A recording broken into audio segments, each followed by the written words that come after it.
अस्सलाम वालेकुम। आज हम जिस टॉपिक पर बात करेंगे अरबी पार्ट 2 पॉलिटिकल साइंस का टॉपिक है national integration and Chinese constitution. मतलब हम देखेंगे नेशनल इंटीग्रेशन कैसे प्रमोट की जाती है, चाइनीज़ कॉन्स्टिट्यूशन कैसे नेशनल इंटीग्रेशन को प्रमोट करता है। सबसे पहले हम लोग कॉन्स्टिट्यूशन देखेंगे। कॉन्स्टिट्यूशन क्या होता है? Constitution in any state is a basic instrument to run any political institution. ठीक है, it set out the way in which those who exercise power में held accountable to the people they serve.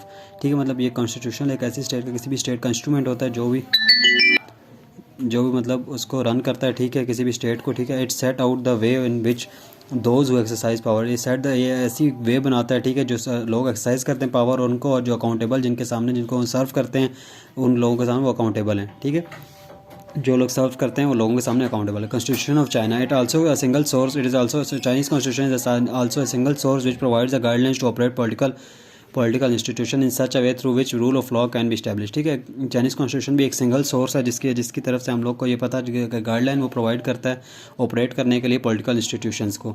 The rule of law can fair treatment helps to promote national integration. The rule of law है ना वो help करता है national integration पर। अब हम लोग देखें नेशनल इंटीग्रेशन क्या होती है। National integration is a bond and togetherness between people regardless to their caste, creed, religion और कलर। ठीक है, एंड जेंडर। ठीक है, किसी भी जेंडर से, किसी भी रेस कलर से हट के लोगों के दरमियान जो ब्रदरहुड वगैरह होता है, it is feeling of oneness. ठीक है, ब्रदरहुड एंड सोशल यूनिटी, मतलब जो कौमी यकजहती जिसे कहते हैं। ठीक है, वो है ये कम्युनिटीज़ एंड सोशल कम्युनिटी। ठीक है, सोसाइटी और कम्युनिटी। ठीक, कंट्री में national integration Chinese there is a number of approaches and the constitution of China promotes national integration. कुछ काफ़ी सारी चीज़ें हैं जो नेशनल इंटीग्रेशन प्रमोट करती हैं। ठीक है, सबसे पहले बात यूनिटरी स्टेट है। जो constitution of China declares a unitary state. ठीक है, ये यूनिटरी स्टेट और unitary form of government helps to promote national integration. ये जो यूनिटरी फॉर्म ऑफ गवर्नमेंट है ना, ये प्रमोट करती है because all powers to belongs to central government, क्योंकि इसमें सेंट्रल गवर्नमेंट को होती है। Only central government is responsible to make laws and policies and plannings.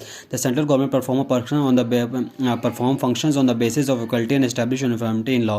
ठीक है, वो मतलब सेंट्रल गवर्नमेंट जो होती है फंक्शन एस्टैब्लिश करती है, वो एस्टैब्लिश ऐसी पॉलिसीज बनाती है, एक ही बंदे के हाथ में होती है। ठीक है, एक ही सेंट्रल गवर्नमेंट के पास होती है, इसलिए वो किसी भी इक्वलिटी के बेसिस पे वो यूनिफॉर्मिटी ऑफ लॉज वगैरह जो बनाती है, वो जो इक्वलिटी की बेसिस पे बनाती है। जो uniformity of law helps to promote national integration, जो यूनिफॉर्मिटी होती है लॉ की, वो प्रमोट करती है नेशनल इंटीग्रेशन को। इसके बाद हम लोग दूसरी चीज़ हमें आएगी, इसमें कम्युनिस्ट स्टेट है।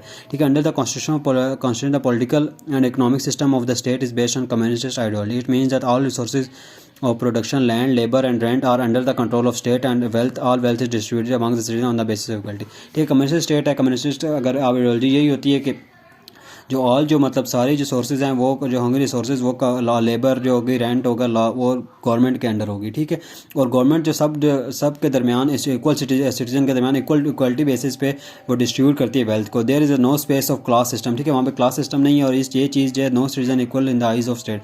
सारे सिटीजन जो हैं वो आइज ऑफ स्टेट में सब इक्वल हैं, इस वजह से वहाँ पे नेशनल इंटीग्रेशन यही प्रमोट करती है। तीसरी जो हमारे पास चीज़ होगा rule of law. Chinese constitution emphasizes on the rule of law. ठीक है, rule of law it means citizen equal to the law. जो रूल ऑफ लॉ होता है ये भी एक चीज़ है जो नेशनल इंटीग्रेशन प्रमोट करती है। उसके बाद जो हमारे पास चीज़ होगी डेमोक्रेटिक सेंट्रलिज्म की बात होगी। ठीक है, the concept of democratic centralism prevails in China. ठीक है, ये चाइना मतलब all citizen have a right to vote. ठीक है, सबके पास वोट है, सफरेज है, अडल्ट सफरेज है, वो अडल्ट हो जाते हैं वोल्ड। अब देखिए कंसल्टेशन प्रोसेस भी इसमें यहाँ पे फुली प्रिवेल करता है। अब ये भी देखिए ये चीज़ भी जो है ना sense of feeling of deprivation को जो है ना वो रिड्यूस करती है और नेशनल इंटीग्रेशन को प्रमोट करती है। इसके बाद जो हमारे पास चीज़ आएगी वो वन पार्टी रूल होगी। ठीक है, देखा वहाँ पे देखे एक पार्टी रूल करती है। अब मतलब लोगों के दरमियान कॉन्फ्लिक्ट्स नहीं होंगे। ठीक है, लोगों के दरमियान ये कॉन्फ्लिक्ट नहीं होगा इस पार्टी को देना है, इस पार्टी को वोट देना है, या वोट के दरमियान कोई पॉलिटिकल कॉन्फ्लिक्ट वगैरह लोगों के दरमियान नहीं होती है, और ये भी चीज़ नेशनल इंटीग्रेशन प्रमोट करती है। इसके बाद सुपरमेसी ऑफ कॉन्स्टिट्यूशन है। कॉन्स्टिट्यूशन हर जगह पे सुप्रीम होता है। ठीक है, वो जो फंडामेंटल राइट्स जब लोगों को फंडामेंटल राइट्स पूरे मिल रहे होंगे तो उनको लोगों के दरमियान कॉन्फ्लिक्ट कहाँ से आएंगे, इससे ये भी एक करती है, नेशनल इंटीग्रेशन प्रमोट करती है। इसके बाद जो हमारे पास मतलब जो अगली हमारे पास चीज़ आएगी ना वो लैंग्वेज होगी। ठीक है, जब अब लैंग्वेज एक मोड ऑफ कम्युनिकेशन है। ठीक है, if there is a one language, ठीक है, एक लैंग्वेज होती है, people can easily communicate their problems and wills. ठीक है, प्रॉब्लम और विल को लोग कम्युनिकेट कर सकते हैं लोगों के साथ भी और गवर्नमेंट के साथ भी, और ये चीज़ भी जो है ना सेंस मतलब नेशनल इंटीग्रेशन प्रमोट करती है। ठीक है, ये क्वेश्चन इंपॉर्टेंट है तो इस वजह से मैंने